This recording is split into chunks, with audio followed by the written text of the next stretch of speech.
everything. They are doing their gorilla tactics. See, Get quick access to loans from Page Financials. Page Financials, taking you. see, this is just 2 minutes ago. Yeah, we're going live now. Smooth 98.1. Love music, love life. I'm Ayo Myro Essay. It is time for today's edition of Freshly Pressed 981. And joining me on today's show, I have Wade Ahime. Morning, Wade. How are you today? Morning, Ayo. I'm fine. First time I'm seeing you since the launch of your studio, so congratulations. Thank you, Ayo. All right, let's move on very quickly to our very first story. Still on the Twitter ban, we had a robust conversation on that yesterday during Freshly Press 981 and, of course, during Lagos Talks 981. However, this is an everyday new updates. On Monday ordered all broadcast stations in the country to suspend the patronage of Twitter immediately. In a statement, and this is a direct quote from the statement that's been released, a number of people have seen that. They advised all television and radio stations to deinstall, in their words, Twitter handles and desist from using Twitter as a source of information gathering for news and programs presentation, especially phone in. Now, as you would note, oh, by the way, and that reminds me, you can join the conversation on 0809 444 0981. That is a social media platform, that's WhatsApp. And we would normally tell you you can also use our Twitter handle. Unfortunately, we cannot do that because Twitter has been suspended in Nigeria. Use the word suspended for now. But you can also go to our YouTube channel.com/smooth981 FM Lagos and use the chat option there. So what radio stations, TV phoning programs will do, or to even get information. So oftentimes on my way to work in the morning, I go through Twitter and I just see what's trending, because what's trending gives an inclination of what is top. Yeah, because that's where news travels fast. Of course, you do your verification quickly and then you establish that as news. So it's been a very good source of news. Wade, what do you make of this, please? Okay, so two things. One, I don't think the suspension was necessary. So when you consider the fact that even the statement that was released on Twitter by the president, um, really, I didn't see anything that was offensive about it in the real sense of it. He was just making um, allusion, and it wasn't allusion, he was making statements of facts of the fact that nobody was in war, insecurity had become quite high, and a lot of people who were agitating or who had been a lot of the vandalism that was happening against security operatives was not in the of Nigeria. That's it. But a major part for me when you tell people when you suspend Twitter is the loss of jobs come from that. A number of people run businesses like the radio stations. You get enough news across the world from Twitter. So when you do this, how do you want people to go about their daily living? I mean their daily bread. So I think for me, the ban is there, which I think is wrong. It's going back to, for me, going back to the age of suppressing the press, Yeah. and free speech, and everybody has a right to say things, but you need to also be careful about the things you say. So what I think and I believe the government should have done is rather than suspend Twitter, have a discussion on the platform that what exactly was offensive about this, and if it goes on and you're able to prove beyond reasonable doubt that there was nothing like that, then you could sue Twitter for just taking off your message. In a sense, well, that's the process. Yeah, But that how should be the about your process. response to? Do you think NBC is overreaching? Because in this article, and I'm saying that because of this article, it does say that that's Mr. Arugundade, Mr. Larry Arugundade, who is the head of the International Press Center, says it's a clear violation of press freedom. But beyond that, they've also violated the right of corporate organizations to engage in legitimate business using legitimate means. There is no law that empowers NBC to order broadcast stations to deinstall their Twitter accounts. As such, the broadcast stations, according to him, should defy the order or go to court to Well, challenge it. I think what the broadcast stations and the TV stations and the media stations and even corporate businesses should do is go to court to challenge this rather than defy it. If I don't, in my opinion, I think it is the wrong decision that has been made, Mm-hmm. and NBC trying to enforce it, for me, is wrong. So going to court first and foremost to get a clear cut judgment Mm-hmm. on or opinion The from courts are on strike, by the way, and they've been they've been like that for over 63 for days. 63 days. yeah. So yeah, this is an issue of where you say you're caught between the devil and the blue sea. Okay. How do you challenge the issue? Mm-hmm.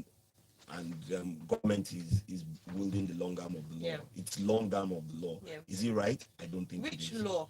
Because It- which it- long it- arm of well, law? There was no court it's order. There's no law to that it's effect. So just an order. and it comes back to what I said earlier. Are you going back to the days of suppressing Yeah.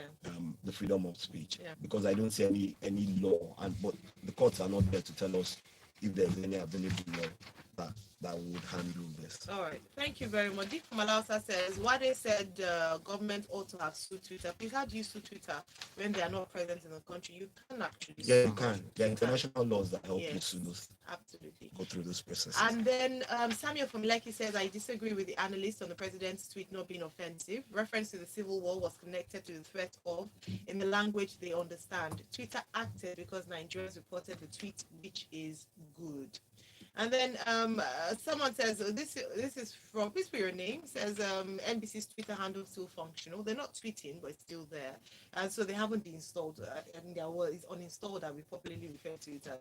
But I don't know if they would uninstall. The only person who's uninstalled her Twitter account is the wife of the president, the first lady of Nigeria, Mrs. Aisha Buhari. And let's move on to our next story. Buhari stresses need for synergy of forces to end insecurity from the Guardian newspaper. President Muhammad Buhari has restated the need for synergy among the armed forces in the country to quickly end the prevailing security in the land. He said this when he received. Now, if I say all these things, that's the end of the story, because I was expecting more meat to this story in terms of the outcome or what was discussed at this meeting. But the summary of it is that he was receiving the new Chief of Army Staff, Major General Farouk Yahaya, who was formally presented to him by the Minister of Defense, Major General Bashir Magashi, at the presidential villa in Abuja. You've said everything there is to be said about the story, No. but it's here we have to speak to it Yes. as well. For me, the third paragraph of the story, what really brought us here to the villa today, Monday, was to present the new chief of staff.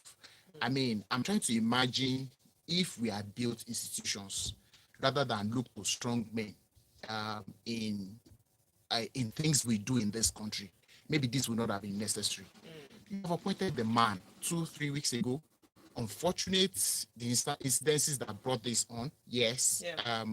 we mourn the late chief of army staff who passed on in that accident. Yes, we appointed this man 2-3 weeks ago. He should just get to work and get things done. Presenting what does apparently there was no meeting. It was just a presentation. Mr. President, meet your new chief of army staff. Chief of army staff, meet your commander in chief. I mean, how does that work? You are presenting the chief of army staff to his commander in chief. I'm still struggling to understand what that meant. Get to work. That's what I Exactly, just get to work. Action. And the title of the story, which is Synergy of the Forces, we cannot underplay that at this point. We've had reports of incidences of the guys on the ground couldn't speak with the guys in the air, they get blown out. We've had incidences, various types of this is the time that all of these security forces need to have a common table where they sit around and have conversations about their operations, where, when, how. Well, they have the Security Council. But it doesn't suggest that happens, because this is why I say it is stressing the need for synergy. That means that there are loopholes that they need to block. Okay. So we need to look within the words in this story and understand that the commander-in-chief identifies that there are loopholes and is telling the new chief army staff, go back there and block these loopholes and let us see the effect of the investments we have made in the security forces, which is also another offshoot of the story about the civil defense having an all-female squad. whatever that's supposed to achieve, I hope they achieve it. Um, I'm struggling to understand why it has to be an all female squad. I don't understand why that happened. But whatever it is, I hope they are able to achieve the purpose that it was set up for. Okay. I think Taj says that meetings on security matters are done hush hush, and as such, we will rarely get details of the meeting. Well, I do agree. Yes, the technical details of that meeting would be, of course, for national interest, would not be revealed. However, we should still have I was expecting, maybe I was expecting a bit more. Let's hear about, okay, we're going to tackle this, even if it's just to give us a confidence statement to boost our confidence beyond that, like you mentioned, like it's to get to work. We are tired of sound bites, as some people have described it. We are tired of just hearing we shall. We want to see.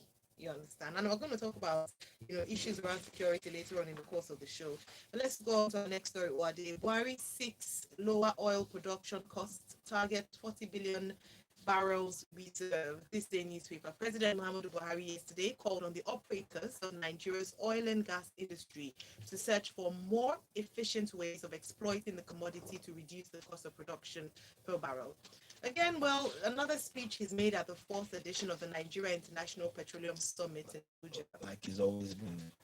And he I made mean, statement through his, long, long his story. But Minister of Petroleum. two things for me. The okay, so let me start with Barry said he had continued to receive updates on the petroleum industry bill, and the Senate president talking about the fact that they will pass the bill. Oh, good. So by you June. merge the So, stories. yeah. So let me just say that headline to the That's- people. that's on PID to be PID passed to be before passed. June and Yes. So, Senate president. and that was what he said at the conference. But the thing about it for me is you've been on this PIB for the last almost 20 years. And each time you say, oh, it was the executive that brought it the first time, oh, it was legislative. What has happened to the process of the executives present a bill? You sit down and you work with the executives and come up with it. If it's taking us 20 years, then it's for me, it's a huge disgrace. That's one. Yeah. There's really nothing new that you're talking about here, really. Cost of oil across the world has significantly gone up in comparison to the pricing, to the selling price. But what many countries are doing is ensuring that they are creating the opportunities now by investing in expanding their reserves, so that the cost of production at the end of the day would significantly reduce at the point at which you decide to bring it out of the ground. But one thing that really caught my attention was the Secretary General of OPEC, Dr. Sanusi Bakindo. He listed the principle. He added that countries have reviewed the decision on a monthly basis to proactively anticipate market development and improve the core principle upon which oil enterprises was founded. And he listed some of the principles: transparency, equity, and fairness. Where is that in Nigeria? That's a huge question. The oil industry is not transparent enough for us to know what's going on. The principles of equity, is it being shown in every aspect of the business? And then last thing for me, a huge part of the cost that we're talking about in Nigeria is cost of financing. And that's because the federal government over the years have not been able to provide its counterparty funding for a lot of these joint ventures. Yes, they've just, I think it was 2 weeks ago when we talked about them issuing new marginal fields. But will that relatively reduce the cost of production? I don't think so. So once we apply these principles as said by Bakino, maybe we'll start getting in that direction and invest in new technology. Yeah. Absolutely. Thank you very much. Ty from Ada says, with the remainder of his administration, President is looking to shore up reserves through all that is dwindling in demand. Well, yeah, it is dwindling in demand, but according to reports, the world will still need fuel. At least 80% of the world's energy will come from fuel up to about 2040, maybe 2050. 2050. However, many because we think 2020 vision seems like such a far away place. 2050 is 30 less than 30 years. I think That's a Ayo, very did you short time. ever hear housing by the year 2000 in this country? Oh yes, and a number of things. When 2000 came, what hit you? 2000 I meant, not 2020, because 2020 was still like impossibly Or there far. There was a housing for all There's by the year 2030. 2000, and it's all and as a child, I looked forward to Forward. year 2000 so much What that deadline was set for electricity for power? Because we're going to talk about 1986. Thank you, Ayo. Thank you, Lakune. 86. Yes, 1986. Power for all, and that was Babangida in 1986. A child that was born in 1986. 1986. Okay. Let's digest that. We'll take a break now. When we come back, we'll take the other stories, the headline stories in today's news review. Thank you so much for listening. Wow. Oh yeah, it was a major newspaper Housing caption. for all by the year God have 2000. I mercy. could not wait to Electricity. grow up. 24 hours electricity in 1986. I said, that one, Housing for all for by 2020. the year 2000, I could not wait to grow up. For as long as government Financial. is, Sorry? for as long as government decides to do business, Yeah. we'll never get forward. Let's leave it. Oh, I'm back.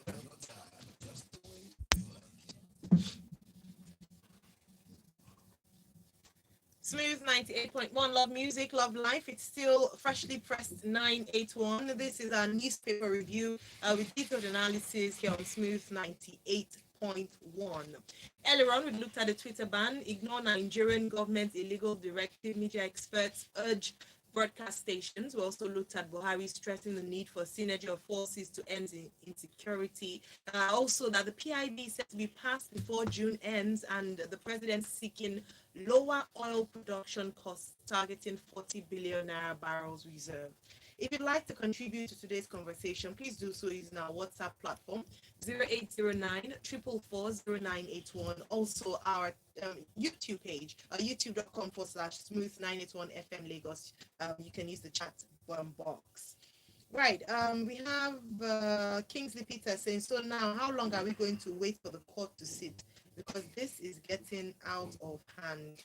Mizotene has also spoke to the fact that he felt like the president was speaking to insecurity in the East and referencing tactics used in civil war. This is from YouTube.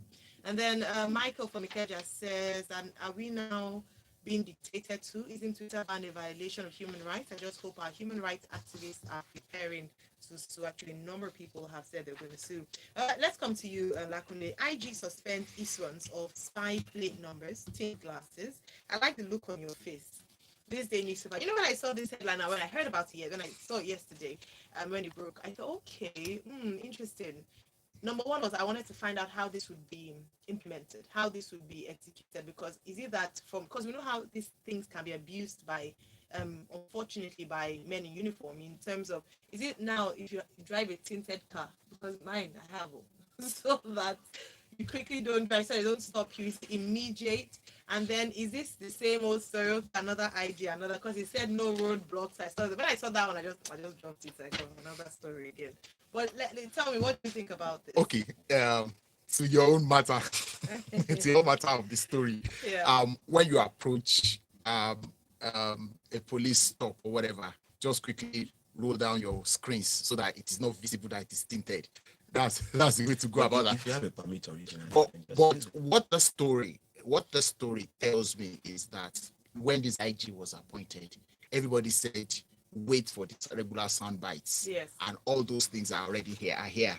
Yep. No more roadblocks. Like they just No more roadblocks and the rest of it. The one that catches my attention, importantly in this, is the one that says, I have noticed that most of you still allow your officers to unnecessarily and indiscriminately impound vehicles at police stations. Mm-hmm. Police facilities are not junkyards and must not be turned to one. There's hardly a police station you go to in Nigeria that you don't see a long queue of abandoned vehicles over the years. And guess what?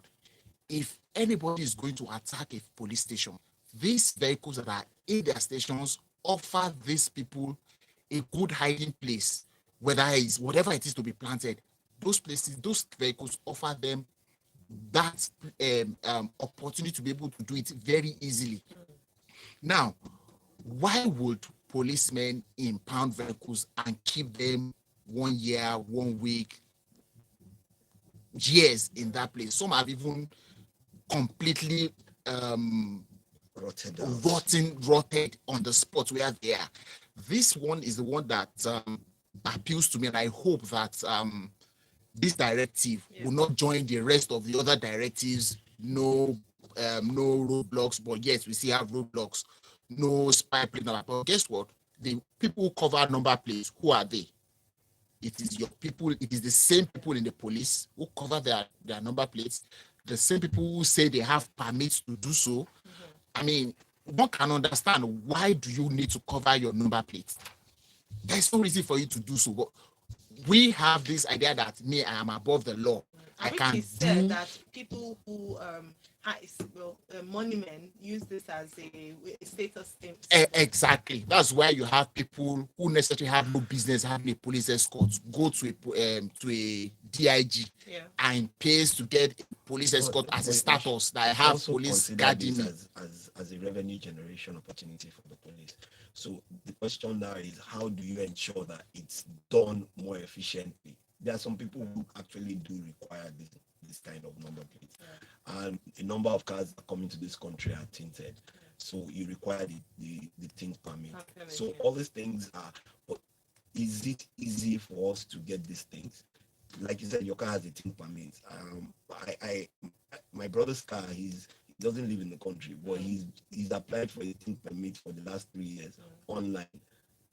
And they stopped me in the car. They say, "Where's the tint permit?" And I showed them the application. They say, "Oh no, you should." So how do you get out of that situation? That's the issue. You need Don't to forget, go back there. Don't forget here, the word the IG has used is fraudulently. It does not in that moment say that you can still not apply for that permit. So I need you to just break it down, because there's some people because I've gotten a number of questions on WhatsApp around that. So for those who have factory fitted tinted cars, like you've mentioned, Wade, or those who already have, if you're stopped by the police this morning, and they say, "Oh, look at this, the IG has said no more," does it apply to existing If or you have a permit, new applications? If you have a permit today, I want to presuppose that it does not affect. So what we expect is new applications. New applications. Maybe it's going to be stricter now, or you are going to suspend new applications until sometime in the future when you are sure that something else will happen or whatever, because we are not truly in control of what kind of cars come into this country. Yeah. All right, thank you very much. I think it's important for people to note that, because if you have a permit currently, it suffices, because it's a one-off permit. Okay. All right. So it suffices, so you're good. If you're stopped, show them your permit and make sure that keep your ways and do better. All right, let's move on to our next story. I'll stay with you, Lakunle, and that is on the herdsmen unfortunate killing of 30 people in Agatu in Benue State. Over 30 people were on Sunday killed by suspected herdsmen in an attack on Oduwego village in Agatu local government area of Benue State. We talk about the numbers, and it's almost as if you just ban 30 today, 88 tomorrow, another 40 here. It's not, almost as if we're not talking about human beings. And going back to the issue on security that we spoke about earlier on, like, I don't know if we should, that's why it's a bit discouraging, because we talk about this and almost seems as if nothing is being done.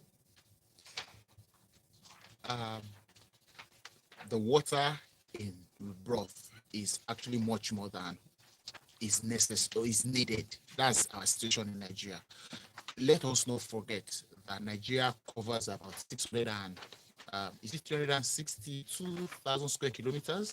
Yeah, we have on record officially for about 500,000 policemen to cover that landmass. Is Nigeria's landmass is about 900. Is it 900? 930,000. Exactly. So I even underestimated it. So we have 450,000. About a third of that number already doing VIP duties. So let's say we have 350. I mean, we are grossly under policed. Of course. So there's hardly, it's going to be a struggle for the security agencies to be everywhere. Like you said, we have become desensitized to people dying or people being killed. We just hear the numbers and then we move on to wait for the next numbers to be announced of who has been killed. Having said that, the danger in this is that now people who are being killed, according to who are killed in this story, are generally farmers. And we know that majority of whatever it is we eat as food in this country comes from that axis of the country, Yeah, the that's the middle food belt. basket of the nation. Benue State. If these guys don't go to farm, in another, right now we're complaining that one paint bucket of Gary is 1,000 naira, right?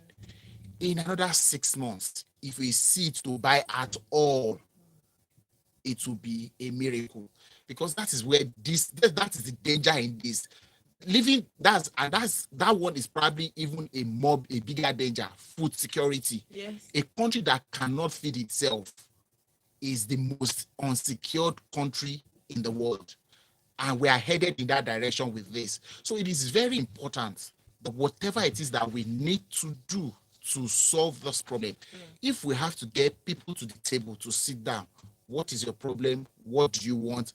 How, this is what we can give, this is what I can get. Let us, even at some time, apply, because at the end of every war, you still go back to the table to sit down and discuss. Yeah, dialogue. So why don't you do the dialogue at the beginning? Why must we use force? If we have tried force all the time and it hasn't worked, why don't we look at another alternative to solving this problem? Yeah. It's very important. People are dying every day, and those of us in the cities think that we are far from it. Gradually, it will creep up into our own respective villages. Our relatives, people known to us, will be affected, and that's when we understand the impact and the import of what is happening in Benue State. We hope it doesn't get to that, but I thank you very much for painting that picture with the deaths involved, and it tells you much about unresolved court cases. And a few people have told me, if Ayinkus has sent me the link of the song "Housing for All" and Charlie Boy in 1990. He released it in Nigeria 1988. All right, let's end with this one. Thank you all to our fantastic, freshly pressed 981 listeners. We're really grateful. Finally, well, I just want you to touch on this quickly, and because I saw this headline and I thought, wow. And I'll be brief. I'm really proud of this. Nigeria witnesses low magnitude earth tremor. I'm really proud of this. It happened in Momoro in Kwara State. I said the vocal depth was about 15 kilometers. Magnitude of about 2.6 on the Richter scale at the moment that it happened, and then the local tremor was about 2.4 on the Richter scale. I'm really proud of this. It happened on the 5th, and by the 7th we had a preliminary report. So it does mean that we do have some of these things. So you're proud of the report, not the fact that we had an earth tremor. No, I'm proud of the fact that we're You able can't to control report the tremor. the fact. You can't control the Yes, tremor. of course. I'm just. And it's still active. Yeah. And I'm proud of the fact that within 48 hours we're able to get something out. So it means that is we can this still do something. a cause for concern? Should we be worried? Because one thing we have often said is that we don't suffer natural disasters, and that's something that So now we're having earth tremors. In this part of the world, because you don't have a lot of volcanoes and highlands, you still experience them. Even sometimes you experience just minor tremors that some people will notice it. Okay. So it happens across. This is not the first one in Nigeria. Yes. So it happened about a couple of years ago.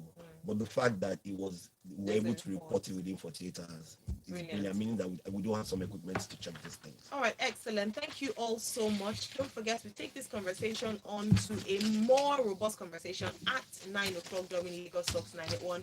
Here we open the phone line to take your comments on WhatsApp, and we generally just have you share your comments and thoughts on the national news stories for today. I want to say a big thanks to our analysts who joined me today. Thank you so much, Wade Ahime, and thank you very much, Akule Yusuf. Really grateful, and thank you to all our listeners. Don't go anywhere. At 8:15, we have Grapevine 981. Chef Jeff and Olive will be joining me to review some of the biggest entertainment stories in the world today. And then at 9 o'clock, we open the phone lines to get you talking on Lagos Talks 981. Access to